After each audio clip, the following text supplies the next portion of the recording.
What's up, friends, and welcome into Fantasy Pros. This is the Fantasy Football Podcast, quarterback and tight end ranks for Week 11. I'm Chris Welsh. We got Pat Fitzmaurice, Andrew Erickson, two shows in one, as we're going to be talking about our top 12 quarterbacks and tight ends, all the things in between, maybe a little bit of giveaway action. Fitzy, what's up, buddy? How are we doing? Doing great. I'm excited about Week 11, Welsh. I think it's going to be a fun week of football. Only one game we're missing due to buys rather than two or three, so it's going to be fun. I'm a big fan, Erickson, of this low bye week thing. Two teams on a bye, especially the Saints.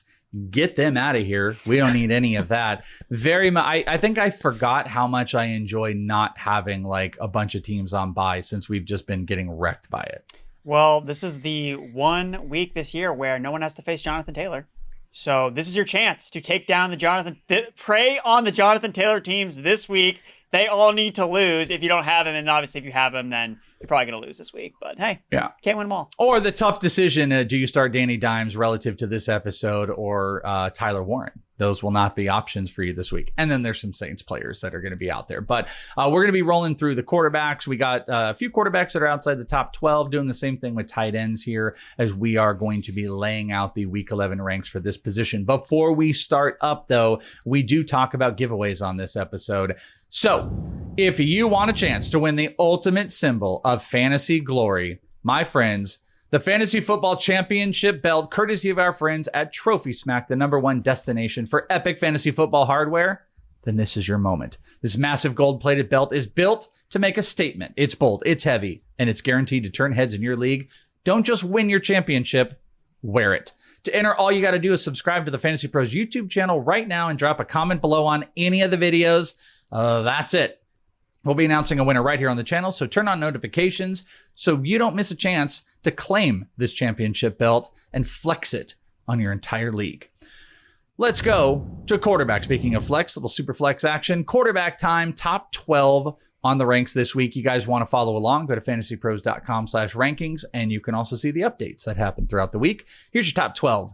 Josh Allen comes in at #1, Jalen Hurts 2, Drake May all the way up to 3, Lamar Jackson, Dak Prescott, Justin Herbert. That's your top 6. Bottom 6 of this is Patrick Mahomes at 7, Baker Mayfield, Matthew Stafford, Joe Flacco, Caleb Williams, and Jordan Love. Coming in at 10, a lot of the top quarterbacks, no decisions really need to be made. Yes, you start Drake May. Yes, you start Justin Herbert. But do you start Joe Flacco? That's going to be a big question. He's going up against Pittsburgh Steelers, which looks like a pretty good matchup. This is, I think, the highest he's been ranked at 10. And you two do not agree. Fitzy, you're the one that does say to start. You've got him at quarterback 8 this week, higher than ECR. So let's start with you. 25.4 fantasy points per game with the Bengals. QB1 in fantasy scoring over that time. One of those games was against the Steelers. Flacco had 342 yards and 3 touchdowns in that game. He's averaged 43.3 pass attempts and 313.5 passing yards in his starts with the Bengals, and he's thrown 2 or more touchdown passes in all of them. And the Steelers are giving up the 7th most fantasy points per game to quarterbacks.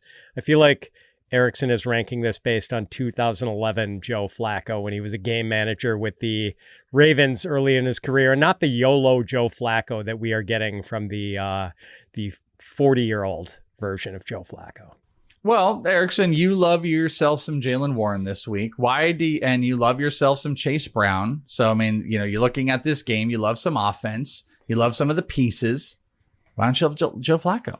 Why are we not a big Joe Flacco guy? At 15, by the way, you have him ranked. Yeah, so, I mean, he's still a player that you could consider as a streamer. I still think that he's a fine starter. I think there's a lot of guys in that conversation between the 10 and 15 range. Now, I have a couple guys that run more than Joe Flacco does that give them a little bit higher of a floor because Flacco has to throw a bunch of touchdowns for him to hit as a QB1. And I just feel that Chase Brown is going to have a big game. And I think if we're seeing more rushing touchdowns than passing touchdowns, that could potentially hurt the bottom line for Joe Flacco. And we just look at this specific matchup. The Bengals have the 22nd implied team total this week. That's not that high. That's outside the top 20. The Steelers' pass rush has looked significantly better over the last couple games. They've allowed fewer than 18 fantasy points to both Daniel Jones and Justin Herbert in back-to-back weeks. And I think a big difference in this game versus the last time that they faced the Steelers is they're not playing at home. Like, they're playing on the road in Pittsburgh, not an easy place to play. So that's just why I'm a couple spots down on Joe Flacco. But I still think that you're looking for a streamer, I still think that, like what Fitz pointed out, how good he has been, I think that he's still a fine streamer this week. Yeah, and you kind of alluded to, I didn't finish like my thought in it, that, you have two running backs that you guys both kind of like in a kind of tough matchup with the implied totals that there might be more running. And maybe that was part of why Flacco was down a tiny bit, but you guys definitely on polar opposites. Erickson, we're going to start with you because I got to ask you this. After last week, how can you look yourself in the mirror and start Jordan Love as a top 12 quarterback? That was another gross one. QB 11, you've got him at. He is QB 12, so other people are doing it. Fitzy's lower, which we'll talk about. It is the Giants, and that is probably the number one reason. But you tell me, I would have a hard time feeling comfortable with Jordan Love after last week. He's playing the New York Giants. They have one of the worst defenses in the NFL. So, yeah, I get Jordan Love did not play great, but it was against the Philadelphia Eagles, one of the better defenses in the NFL. And every time you look up, they lost another offensive playmaker or they lost another offensive lineman. So adjusting in game is always going to be much tougher than adjusting leading up to a matchup against a really beatable New York Giants defense. I would expect Matthew Golden to at least come back for the Packers. He didn't play against the Philadelphia Eagles. So that's really why I think that Jordan Love can still get it done here against the Giants. And the Jameis Winston factor, that benefits Jordan Love too, because if this game becomes more of a shootout back and forth type of game, Jameis Winston truly is the tide that lifts all boats on both sides of the field because of the way that he plays and his YOLO mentality. So I still think that Jordan Love is a decent low-end QB1 this week.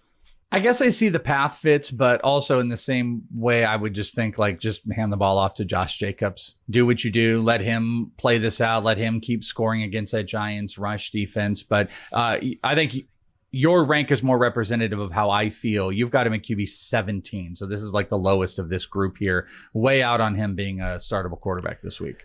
Yeah, and I haven't soured on Jordan Love overall. I still think he's pretty good. But right now, the Green Bay passing game might just sort of be at low ebb with some of the injuries they're dealing with. Romeo Doubs now has a chest injury. That's a problem if he can't go, because then it's, Matthew Golden, who really hasn't done much of anything, and Christian Watson as his top two receivers. And he's already lost Tucker Kraft for the season. And the Packers also lost center Elgton Jenkins to a lower leg fracture. He's probably their second best offensive lineman. So on top of the injuries, the Packers offense tends to skew run heavy. I don't think it's a great spot for Jordan Love this week. JJ McCarthy, is this a really good spot this week? We are actually going to go back to our dear friend Erickson, because Erickson, you seem to think so. JJ McCarthy has got an ECR of QB 17.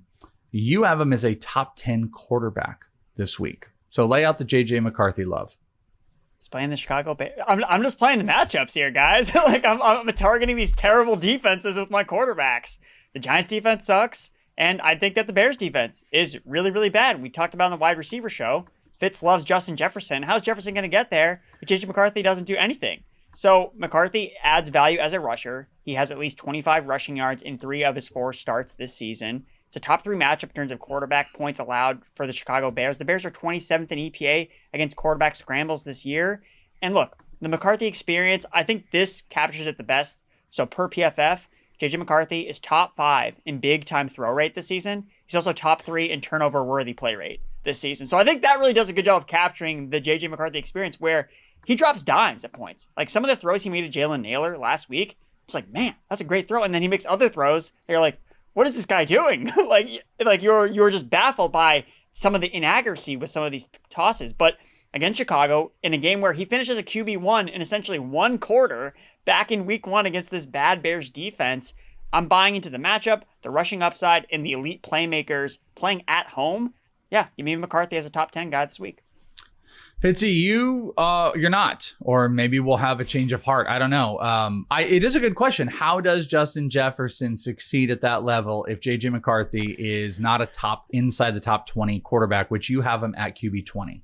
Yeah, can we really say I love Justin Jefferson when I'm ranking him wide receiver 7 on the week? This guy who's been perpetually drafted as a top 3 wide receiver since coming into the league. I like him just because I have faith in Justin Jefferson, and I do think that Justin Jefferson could still have a big game, even with JJ McCarthy, even though I don't trust JJ McCarthy at all. I'll bet he also ranks in the top 5 in passes thrown directly into the arms of defensive linemen, because that's another thing he seems to like. He just can't figure out where throwing lanes are. There have been a lot of frustrating things, and I'm not even a Vikings fan, obviously, as a Green Bay Packers fan, but like, he is a tough watch, man. Like, I still have hope. It's early in his career. I'm not going to judge a guy after 4 NFL starts. And he does rip some incredible throws. Like, arm talent is not a problem. But I also wonder about the touch. Like, I don't think he can't layer throws like Drake May can. He doesn't. No, nobody can. I don't know. So, yeah. I mean, like, comparing him to Drake May. But like, even when I watch Cam Ward, I have a lot more hope for Cam Ward than I do for JJ McCarthy right now. So I guess I should probably consider, because the Bears do have a really suspect pass defense. They're having trouble generating a pass rush. They don't have their 2 best cornerbacks, Jalen Johnson or Kyler Gordon. But I still worry that the floor with JJ McCarthy is frighteningly low. I'm closer to Fitz on this than Erickson as far as like the trustworthiness of just playing the matchups, because JJ McCarthy, he does have some moments where you're like, oh, baby, because he could still go 222 touchdowns. But like, if he also threw 3 picks in this and brought that down, you probably wouldn't be too surprised either. One other quarterback that is really low down in the ranks, except for you guys, Tua Tagovailoa, quarterback 22 in ACR. You guys are in the teens, 16 and 14 respectively. Fitzy, why don't you lay it out? I think you guys kind of started to throw this a little bit with the wide receiver episode and based on this matchup, but what do you like in Tua this week? I love his matchup against the Washington Commanders, who rank 30th in defensive EPA per play, who have the highest opponent passer rating in the league, who are giving up 8.9 yards per pass attempt. No other team is giving up more than 8.2 passing yards per attempt. The Commanders' pass D has just been atrocious, and Tua's actually been pretty good over his last 3 games. 69% completion rates and 7.3 yards per attempt, 6 touchdowns. So I love the matchup here. Erickson, this looks like he's going to be a popular streaming quarterback this week. If you did lose Danny Dimes, you're not worried about the Saints quarterback that you lost. But if you were trying to stream a quarterback this week, Tua seems like he might be. I mean, maybe JJ McCarthy is your prime guy, but Tua is at least going to be number 2 on that list. You've got him at 14, so you have him as a top 15 quarterback. Yo soy fiesta. Dolphins in Madrid against this terrible Commanders defense. I think that Fitz laid it out perfectly. Again, playing the matchups with some of these pocket passers this week with Tua, I think that he's shown that he can throw multiple touchdowns against bad defenses, and I don't think the Miami Dolphins are going to hold up when they know they can score points against the Commanders. So, yeah, Tua, I think, is a solid streamer this week. And I think that I'm glad me and Fitz are both above ECR on him, because I think this is pretty clear that just Commanders defense is just so bad. And Tua, even when Tua was playing at his peak, like, this is always a matchup where they're favorites. They're playing against a bad team. Like, the Dolphins prey on the weak. That's really where Mike McDaniel has had his most success. It's when they have to go on the road to Buffalo outdoors as massive underdogs. That's usually when they struggle and Tua plays badly. When they're not at home here because it's a neutral field, but against the bad defense, I think that you can have some faith in Tua this week. Let's go over to the tight end ranks here. Your top 12 for the week. Coming in at number 1 is Trey McBride. Looks even better. There's no Marvin Harrison, so 1 million targets for him against the 49ers. Brock Bowers at 2, George Kittle at 3, Oronde Gadsden at 4, Jake Ferguson and Sam Laporta, that's your top 6. 7 through 12 is Dallas Goedert, Travis Kelce, Cade Otton, Kyle Pitts, Dalton Schultz, and Mark Andrews. Travis Kelce, tight end 8 on this list, and you guys are split. Fitzy's the high guy, Erickson's the low guy. So Fitzy, let's hit it with you. Top 5 Travis Kelce. It's a throwback week going up against the Denver Broncos. Yeah, so since week 5, Kelce is tight end 5 in fantasy points per game. He's averaged 5.2 catches and 71.6 receiving yards a game over that stretch. And I think the matchup could maybe work in Kelce's favor this week, because the Broncos are murder against wide receivers, but not necessarily against tight ends. They've given up the 13th most receiving yards to tight ends. So it's not like they're being drilled by tight ends, but I think this might be the path of least resistance for Patrick Mahomes. Erickson, you have him at 11 though, so you were lower than consensus. So he's just barely a tight end 1. Who's like who's tight end 10 for you? Is it Schultz? Like, who do you like more, Schultz or Kelce? Kelce. of Kelce ahead. Okay. I like Hunter Okay, so Henry. then touch us I with like Kelce. Hunter Henry this week because Austin Hooper's not going to play. And Yeah, we're going to talk about him. Yeah, so that's the guy I like over Kelce because I like his touchdown odds more than Kelce's this week. Because the thing with Kelce with me is just I'm concerned about the target volume with Rashee Rice back the last 3 weeks, just a 16% target share. And what Kelce has done, he's ripped off a lot of big plays. So over the last 3 games, he's averaging 17 yards per catch, which is not typically what you expect to see from a 35-year-old tight end. So if he's no longer ripping off these massive catch and run plays, which he traditionally doesn't do at this point in his career, then I think that he's more of a floor play, and then you're just banking on does he score? Again, attached to Patrick Mahomes, usually have pretty good touchdown odds, but collectively against a tougher Denver Broncos defense, maybe this isn't the week that Kelce finds pay dirt, so that's just why I'm a little bit lower. Kyle Pitts, ECR 10, and you guys are both above consensus this week. I'm not sure, like by a dramatic degree. Maybe Erickson a little bit more here. So Erickson, why don't you hit it? You got him at tight end 7. You're going down the well here. Does that? And you have him. Yeah, you've got Pitts over Kelce this week. So what do you think about Kyle Pitts? 3rd in tight end target share over the last month. So he's seeing a ton of volume, a ton of opportunities in this offense. The Falcons have been a disappointment more often than not, though, over the last couple of weeks. I know Michael Penix has missed a game. The passing game has been really inconsistent. But the thing I feel most confident about is it's clearly Kyle Pitts over Darnell Mooney, right? The Mooney thing has just been an absolute disaster this season with Michael Penix. So Pitts has at least ascended himself to number 2 pass catcher, not including Bijan Robinson.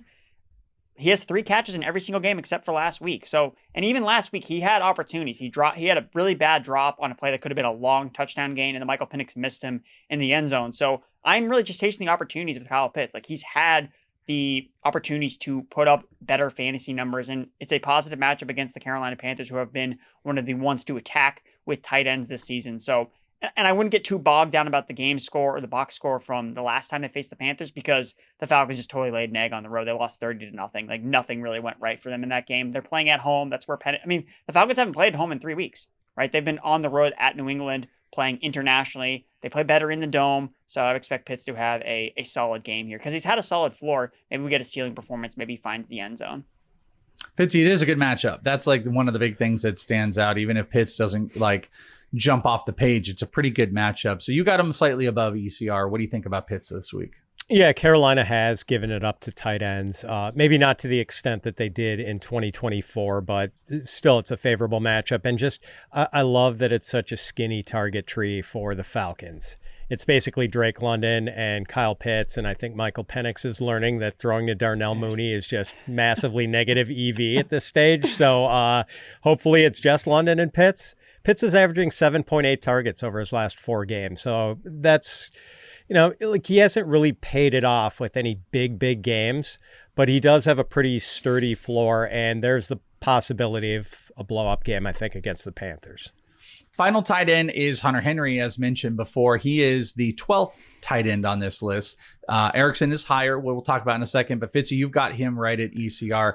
I'm a little soury on Hunter Henry because it's just touchdown equity. Like, that's been about it. Like, the volume kind of seems to kind of float away because they've got 4 different wide receiver targets on any given week. Trayvion's going off. Like, it is touchdown or bust kind of with Hunter Henry. But what do you think, Fitz? Yeah, you just don't know when Hunter Henry is going to pop off. And since week 5, he's averaged 2.5 catches and 28.8 yards a game with only 1 touchdown over those 6 games. But I think I do have to move him up at least 1 spot. I didn't realize Austin Hooper was going to be out this week. So that might be worth a couple extra targets for Hunter Henry. And it sounds like Erickson has accounted for that. You got him at 8. So top 8 tight end for Hunter Henry this week. Fitz, you asked, you don't know when he's going to pop off. Thursday night against the Jets at home. That's when Hunter Henry's going to pop up. Hooper's going to miss this game with a concussion. And I talked about it on the wide receiver show when I was waxing poetic about Stephon Diggs. Who's the best bet to throw for at least 2 touchdowns this week and every week is Drake May. So I feel pretty good about Henry's odds to score this week. So you wagering on this game, anytime touchdown, Hunter Henry, it's going to be plus money. Get on it. Ooh. There you go.